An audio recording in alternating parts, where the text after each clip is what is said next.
Hoy, como todos los miércoles, nos encontramos en su programa Diálogos Ciudadanos. El día de hoy pues tenemos un invitado de lujo que es el doctor Juan Ignacio Sarmiento, y bueno, pues él se dedica a la investigación de, bueno, yo le llamé desde mi óptica, ¿no? Sustancias activas. Él tiene otras concepciones técnicas más específicas y científicas, pero bueno, nos acompaña aquí el día de hoy. Buenas tardes, ¿cómo estás? Buenas tardes a todos. Bueno, aquí está nuestro compañero Juan Francisco, ¿cómo estás? Sí, muy bien, buenas tardes, bienvenidos. Bueno, pues después de esta aclaración, el maestro de Ingeniería Civil, ¿eh? ¿Estás en el área ambiental? ¿Hay un área ambiental ahí? Sí, hay un área ambiental. Yo coordino el laboratorio de ambiental precisamente, pero mi formación es químico orgánico. Químico orgánico. De licenciatura soy ingeniero químico, pero mi doctorado lo realicé en químico orgánico. Oye, ¿y no es eso algo de conflicto? Pues sí, al principio me costó mucho, como cuesta todo, ¿no? No. Llegar a un posgrado en el cual todos eran químicos, especialistas en química, y yo especialista en procesos. Me costó mucho trabajo aprender, pero no es imposible. No, pues es que al final de cuentas, cuando ya empiezan a ver como en el derecho, ¿no? Que se van las especializaciones, o en arquitectura, o en todas las disciplinas, ¿no? Que vienen las especializaciones, uno piensa también en la situación que implica el cambio de conceptos, el cambio de argot, pero también el cambio de técnicas, ¿no? En un momento determinado, porque estás hablando de química, pues más enfocado a la química inorgánica, ¿no? Aunque bueno, eso ya sabemos que no hay una gran distancia entre el orgánico y lo inorgánico, ¿no? Está más bien en nuestra mente. Pero dile eso a un alumno de prepa, ¿no? Es como decirle, mira, es que las matemáticas y la física es lo mismo que la química, pero también se acerca un poco a la sociología. Ayer estuvo, por ejemplo, Paco Ignacio Taibo II presentando su libro Patria, que estuvimos con él esta semana, que estuvo acá en Culiacán, y estuvo en el Cinvestav, y les decía a los muchachos, pues es que ustedes le pueden decir a sus papás, si quieren comprar mi libro, que se lo pidieron en la escuela, ¿no? Dice, pero claro que va a estar medio cañón, ¿no? Porque pues aquí estudian otros temas, dice, pero sin embargo, pues ustedes pueden, una mentirilla piadosa, ¿no? Pensar que las ciencias sociales y las ciencias naturales están más unidas que nunca, ¿no? Bueno, tendríamos que pensar así. Sí. Pero entrando en materia, comentábamos fuera del aire un poco con el doctor el tema referido a qué implicaciones tiene, por ejemplo, esta idea que yo asumo como sustancias químicas, ¿no? Específicas, activas, porque hablamos con otro compañero en algún momento y lo comentamos y decíamos, bueno, por ejemplo, para el tratamiento de la diabetes con NIM, o bueno, estoy diciendo una barbaridad, ¿no? Pero, o con moringa, por ejemplo, ¿no?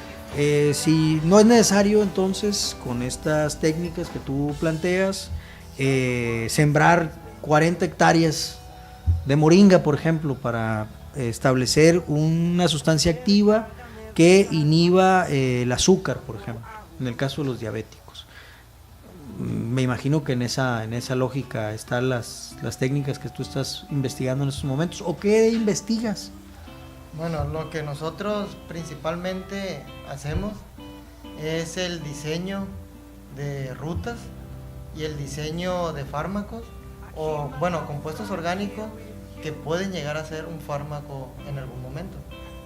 Se prueban actividades biológicas y ya podemos asociar una actividad contra una estructura química.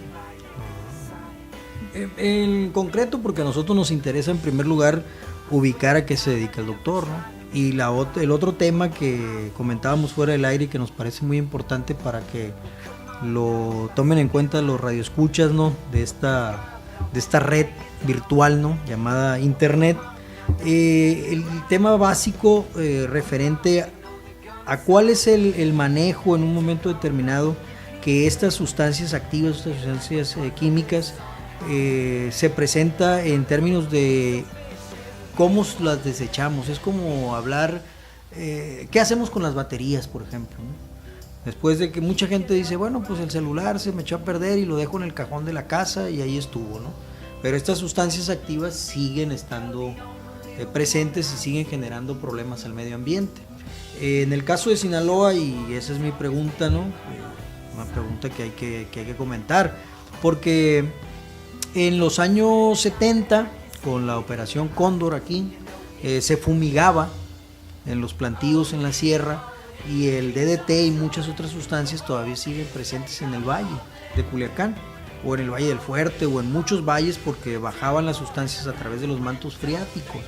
En este caso, cuando nosotros estamos viendo las noticias que tomaron un laboratorio de metanfetaminas o de estas sustancias, y nos preguntamos, yo me pregunto, ¿no? Y te hago la pregunta, ¿cómo es el manejo o el protocolo para estas sustancias? Porque en un momento determinado, si únicamente se toma la sustancia y se envasa o se coloca en un hoyo, ¿no? Como ha sucedido, ¿qué consecuencias tiene para el medio ambiente? No sé si este tema tú lo abordes en un momento Pues determinado. Lo podemos abordar, así como... No hay ningún problema por eso. Así como pero sí, es un gran problema, principalmente porque en los laboratorios clandestinos, pues vaya, no se tiene un protocolo de desecho de la sustancia, por lo mismo, porque sabemos que están en lugares muy alejados y todo es ilícito. Entonces, ¿qué hacen ellos? Simplemente hacer un hoyo y desechar.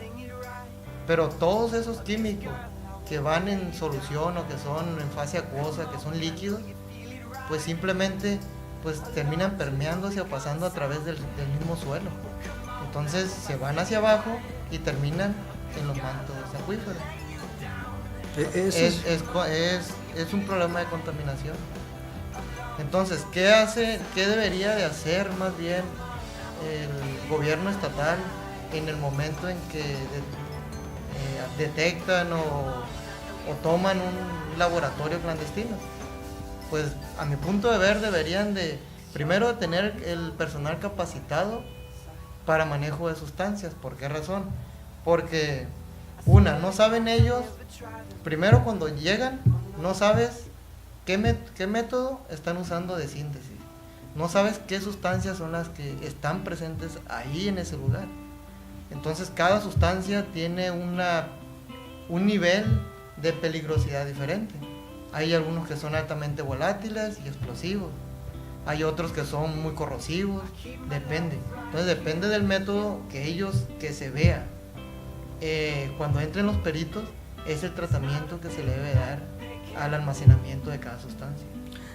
Pues fíjate que esta era de las drogas sintéticas, ¿no? Como esta era de las, insisto yo, ¿no? De las cuestiones electrónicas, si me permites la comparación, en términos de peligrosidad para el ambiente, ¿no? Eso es a lo que me refiero. Se ha tenido que trabajar mucho en la concientización de las personas para que no avienten a la basura, ¿no? Directamente los celulares, para que no avienten directamente las baterías, ¿no?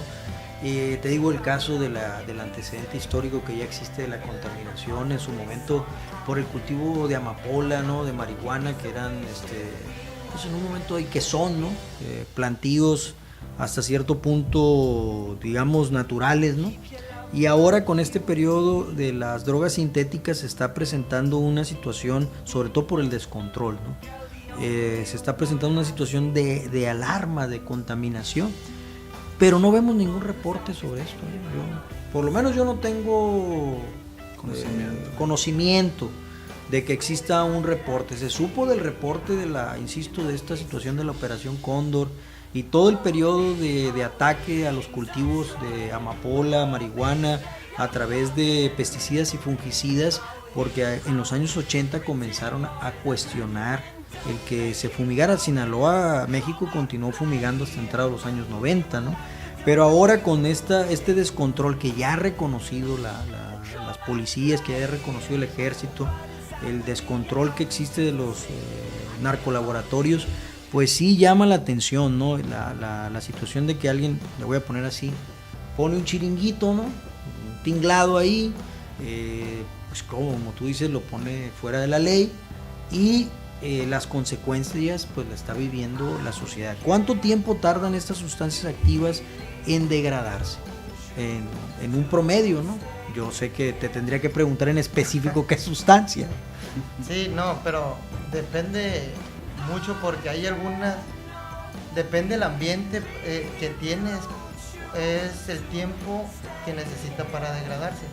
Pero si están, vamos a suponer, en un hoyo, en un lugar, en un hoyo de 3, 4 metros de profundidad, en un lugar oscuro, simplemente no hay nada que lo degrade. Ahí se quedan muchísimo tiempo. Lo más que puede llegar a pasar es que se acopla a la arcilla del suelo, pero ahí va a quedar presente. No se va a degradar tan rápido. Van a pasar muchos años.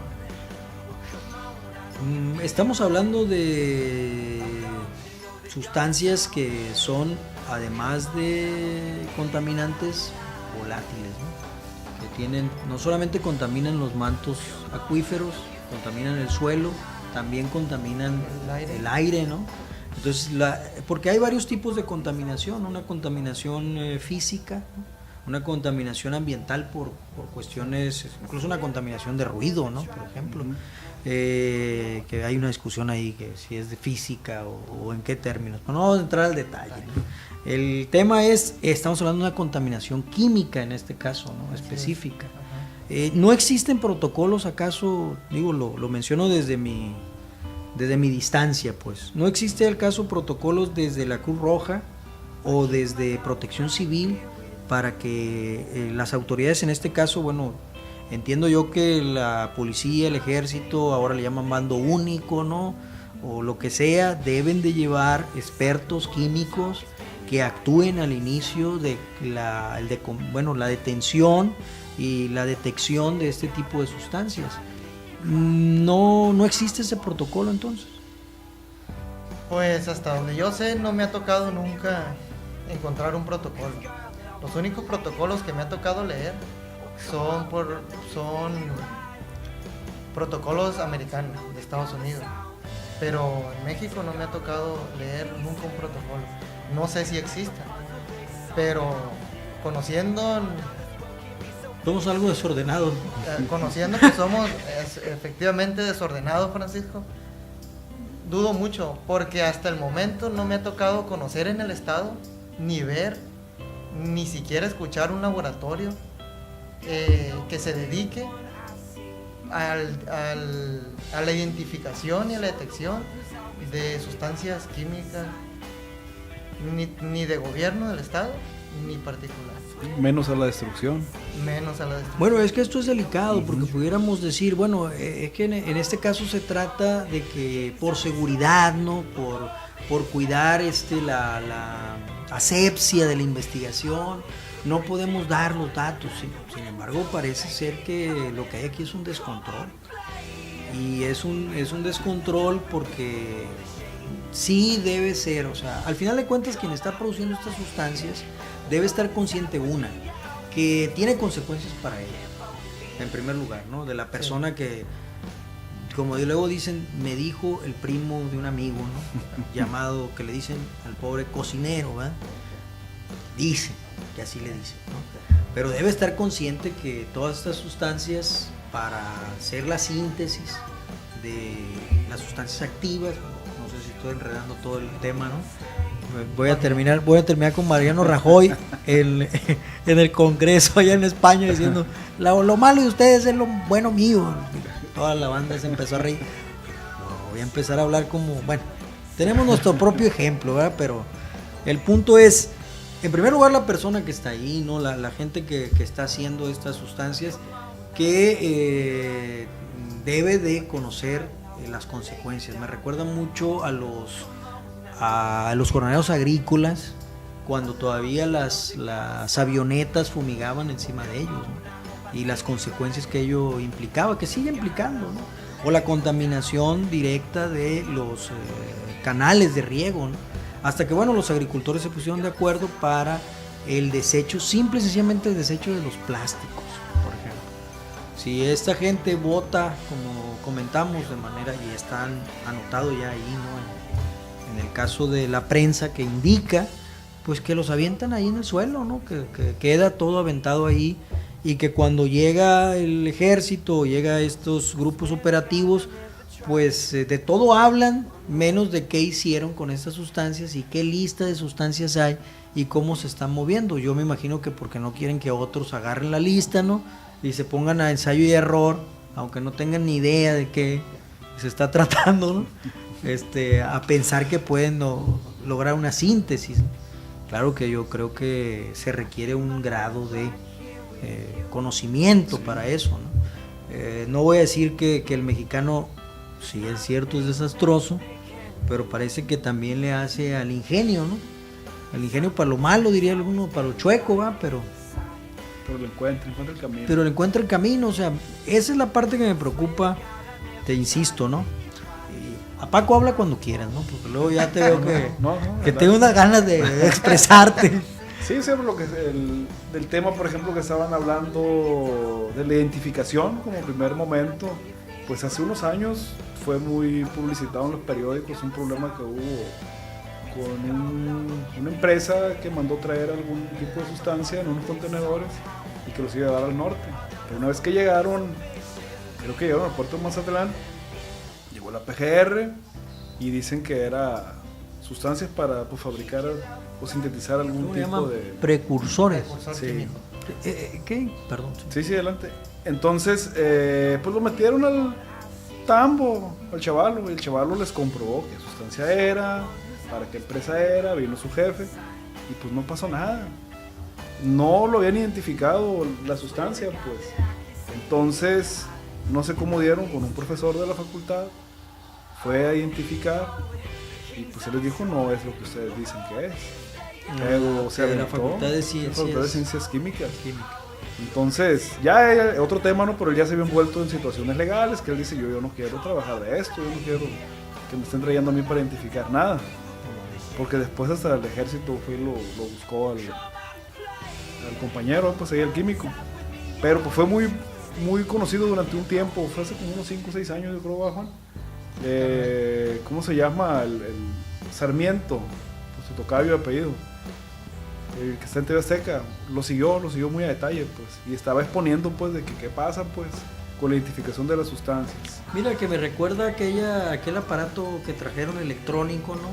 Que detectaba sustancias y que la UNAM les demostró que no era nada. No es nada, o sea, la verdad, esa es la pifia más grande que hizo Felipe Calderón, ¿no? O sea, en esta llamada guerra contra el narco, ese palito que supuestamente detectaba, ¿no? Los que pusieron en los aeropuertos. No, y andaban hasta por las calles. Sí, no. En esta casa. Sí, prendía un botón, no sé qué, pero, o sea... No, simplemente para identificar sustancias. Vamos a suponer que fuera un equipo lo más pequeño posible, tendría que ser, no sé, un cromatógrafo acoplado a algún detector de masa. Entonces ahí pudieras llegar a comparar, pero no conozco ningún cromatógrafo, ningún espectrómetro de masa portátil. Pues ellos lo descubrieron. Creo que una empresa alemana se los vendió. Pero como son los alemanes, pues no, ¿por qué vamos a discutirle, va? No, la ingeniería alemana, pues es, como dirían popularmente, chingona, ¿no? Entonces, sí. ¿qué vamos a hacer? Sí, están como lo que usan en los aeropuertos, los test que son de prueba rápida, que si marca una coloración. El problema de esos es que también hay falsos positivos. Son sustancias que pueden pintar igual, que son similares de estructura, pero no es realmente una droga como tal. Moraleja del cuento, no traigan blidones y no lleven talco en el avión. No vaya a ser que les vaya a suceder alguna situación ahí extrema, ¿va? Como se mencionó en un programa anterior, pues la legislación también, ¿dónde queda? O sea, porque automáticamente queda positivo, va siendo procesado como narcotraficante probablemente, pues. Fíjate que lo comentábamos con otro compañero que estuvo aquí y comentábamos con algunos otros, sobre todo jóvenes, ¿no? que promueven la liberación de la marihuana, y les comentábamos, nosotros decimos, ¿En qué momento esta legislación persecutoria que tenemos, ¿no?, con respecto a las drogas, en este caso ya decimos de estas drogas blandas que le dicen, ¿no?, en donde está la marihuana, la amapola, pues por supuesto que ya se quejaron los coras que dicen que el peyote se lo están acabando, ¿qué pasó? Dicen el venadito azul, ya nos están dejando sin nada, porque ya se les ocurrió que con esto se drogan, dice, ¿no? Pero pues, no, sí hay una queja ya, ¿no?, de la agresión a la naturaleza que existe ahí, y en este caso, pues llama mucho la atención, ¿no? Por una parte, que no existe un manejo, un protocolo que transparente, por lo menos desde mi punto de vista, ¿no?, que a mí me gustaría mucho, transparente el manejo de las sustancias cuando se detienen y cuál es su proceso de destrucción, ¿no? Sí vemos ahí, ¿no?, cómo juntan la marihuana y la queman, ¿no?, y vemos a toda la banda alrededor de la 9ª zona militar esperando ese momento hippie, ¿no? Ya la van a quemar. Formación, Sí, no sé qué ahí alrededor. No sé por qué parece que es como una especie de meeting o de concierto de rock o algún rollo así, porque toda la bandera alrededor de la 9ª empiezan, ya va a tocar, y se suben a los techos y bueno, yo digo lo que dice el primo de un amigo, ¿no?, como dice la voz popular. Me han dicho, ¿verdad?, que la gente que vive alrededor de la 9ª zona militar es la gente más feliz de Culiacán. Hay una estadística ahí. Y bueno, como tú lo comentas, Juan, se trata de avanzar en torno a protocolos que transparenten, que permitan que, bueno, el conocimiento científico se aplique para resolver un fenómeno, pues que ya es, ahí sí, modo, le toca a las ciencias sociales, ¿no? Es un fenómeno sociológico y antropológico que no estoy muy de acuerdo cuando dicen que es parte del ADN de los mexicanos, ¿no? O sea, sabemos la historia de las estupefacientes en Sinaloa. Hay muchos escritos, cómo llegó, quién lo promovió. Hay incluso historias de los años 30, ¿no? En el caso del opio con los chinos. Hay historias de los años 60 en el caso de la marihuana con los norteamericanos, y hay historias de esta situación de drogas sintéticas ahora con las metanfetaminas, ¿no?, con todas estas cuestiones. Y a mí, pues la verdad me parece esclarecedor el que tú estés con nosotros y nos digas, sobre todo, que estos dos conceptos sí son sinónimos, ¿no? El de sustancias activas y síntesis, o yo estoy muy loco y estoy diciendo cosas separadas. No, digo para que... Sí, es que le llaman sustancia activa aquel, bueno, vamos a redundar en lo mismo, a aquella sustancia que presente algún tipo de actividad. Pero nosotros, los químicos, no le llamamos sustancia activa, le llamamos compuestos orgánicos, si provienen de síntesis o provienen de algo que sea orgánico, que tenga carbono, oxígeno y nitrógeno, es orgánico. Entonces, todos aquellos compuestos orgánicos que presenten actividad, bueno, nosotros le llamamos, compuestos orgánicos. La gente común le llama sustancias activas. Entonces, ¿qué pasa cuando detectan algo de una planta? Como decías tú el caso, platicábamos de la moringa. Así es. Entonces decían, la sustancia activa de la moringa. Pero en realidad la sustancia activa de la moringa es 1, 2 o 3 compuestos orgánicos.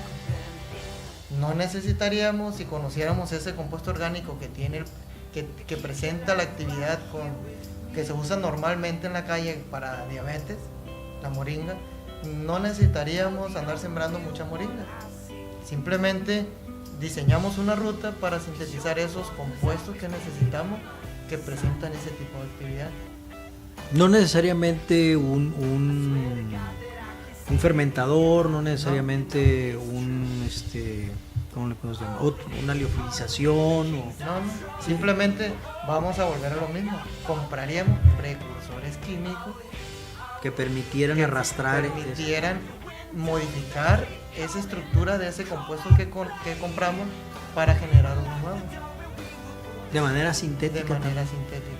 O sea que cuando estamos hablando nosotros del desarrollo de las nos centramos en ese tema, ¿no? Hemos tratado 2-3 temas con el doctor referente a aspectos químicos, ¿verdad? Y es muy importante hacer el resumen, porque esto nos permite también hacer una reflexión con respecto al programa. En primer lugar, pues estamos hablando de la necesidad de reflexionar en torno a estas síntesis, ¿no? Y su impacto en el desarrollo del conocimiento científico en general, y cómo de manera práctica, ¿no? De repente a alguien se le ocurre que estas síntesis pueden ser utilizadas para obtener ciertas sustancias, en este caso de orden psicotrópico, ¿no? Pero como están en una situación de clandestinidad, pues fuera de la ley, lleva a un cero manejo de protocolo, ¿no? Ellos no lo van a hacer, como tú dices, ¿no? ¿Cómo lo van a hacer si están fuera totalmente de la ley? Pero resulta que el que está dentro de la ley, cuando llega a detener a estos personajes, pues tampoco tiene un protocolo, ¿no? O no hay un protocolo visible. Y entonces tenemos en la estadística, y ustedes lo pueden revisar, en la Procuraduría, en lo que va del 2017, se han detectado más de 400 laboratorios clandestinos solo en el municipio de Culiacán.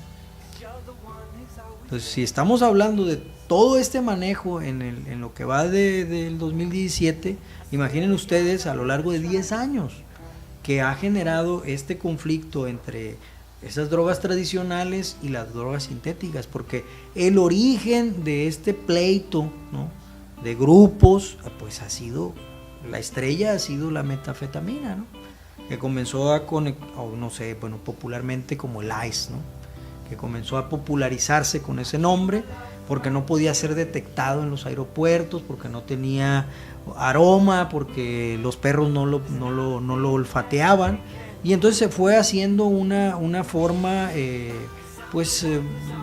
fácil.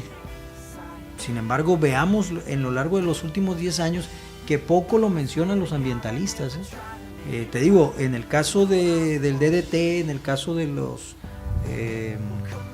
comentabas tú el nombre, órganos fosforados, su impacto ha sido directo en la agricultura de los valles, ¿no? Y ahora tenemos estas otras sustancias que no están controladas, que no están siendo objetivo de análisis, pues teniendo también un impacto. O sea, ya los niños están naciendo bajo esta situación. Entonces aquí se necesita una investigación multidisciplinaria para generar este protocolo, yo creo, ¿no? Digo, sí, desde mi punto de vista, ¿no? Médicos, químicos, biólogos, digo, así lo valoro, ¿no? ¿Cómo lo valorarías? Sí. No es de una sola persona o de una sola rama en general. Se necesita conjuntar varias disciplinas, como dice Francisco.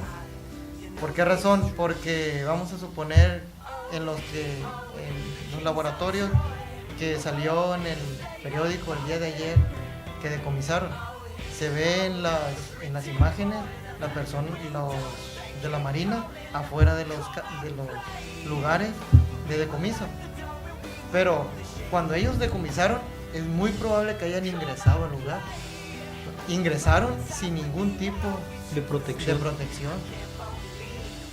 Entonces, ¿qué pasa? Depende lo que tengan ellos almacenado. Si es muy volátil, pues ellos lo absorben inmediatamente en cuanto ingresan al lugar. Entonces, ingresan sin mascarillas. Si hay una chispa o llegan a detonar un arma de fuego en un lugar cerrado con componentes volátiles, pues va a haber una explosión. Y con tanto precursor almacenado, pues va a ser una desgracia ahí para la que va a pasar.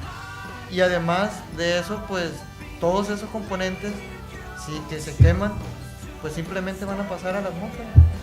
Toda la gente que hay a un lado, pues lo vamos a absorber. Y en este caso no creo que sean tan felices como alrededor de la 9ª zona militar, ¿no? O sea, digo, entonces, sí es un problema y hay que tener mucho cuidado con esas situaciones de ingreso a laboratorios clandestinos.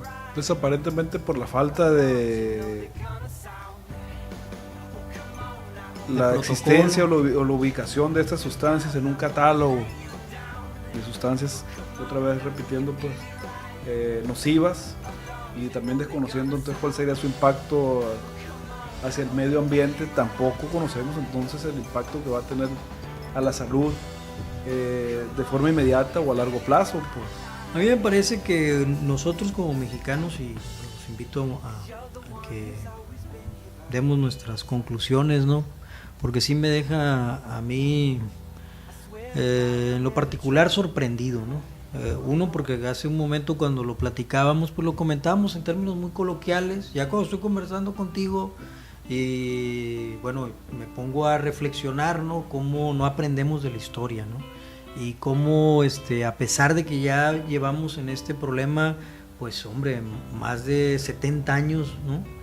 Lidiando con una situación incontrolable, referencia al narcotráfico, ¿no? Y se han invertido tantos miles de millones de pesos, de dólares, ¿no? En este país.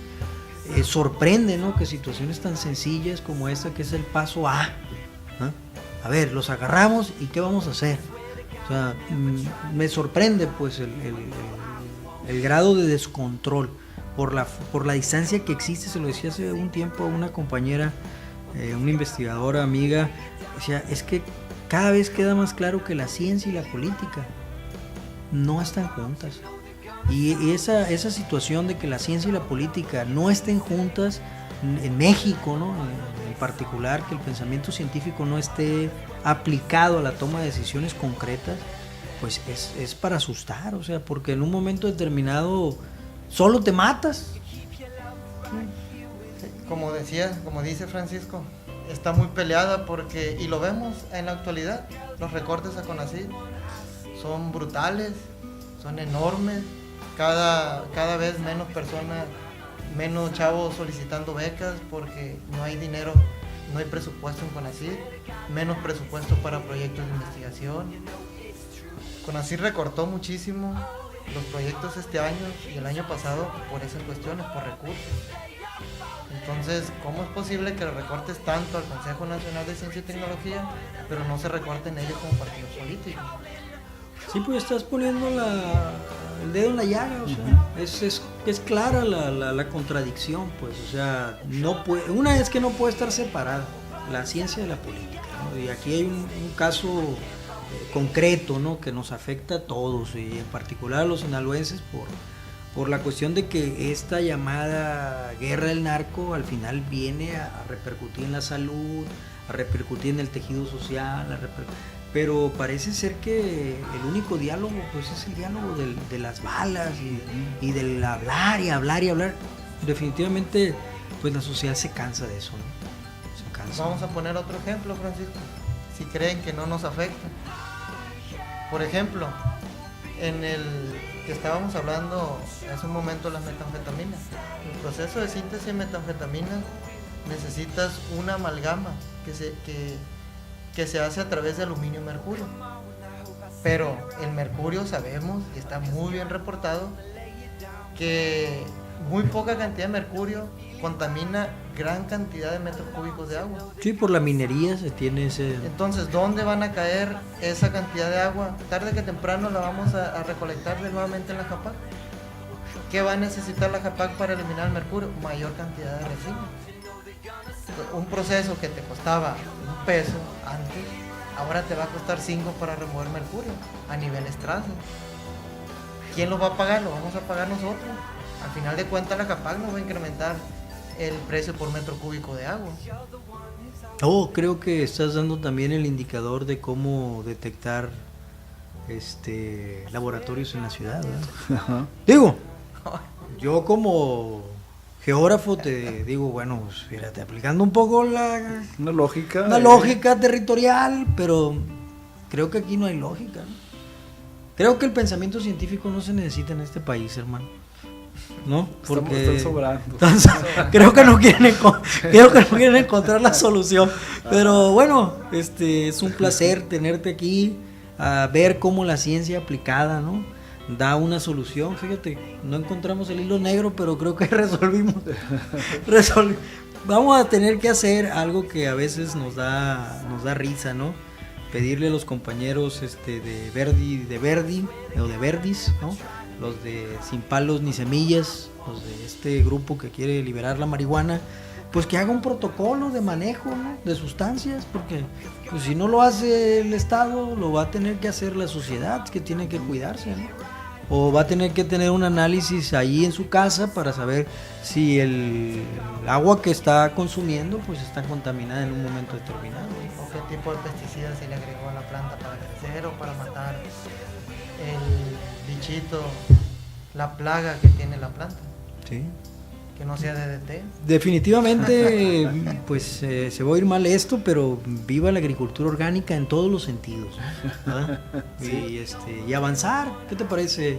Sí, claro Bueno, que sí. Pues muchas gracias y esperemos que no sea el último programa en el que estemos juntos y avancemos sobre otros temas, ¿no? No solamente de síntesis, también en algún momento pues comentar otras cosas de la química que son importantes como lo etílico.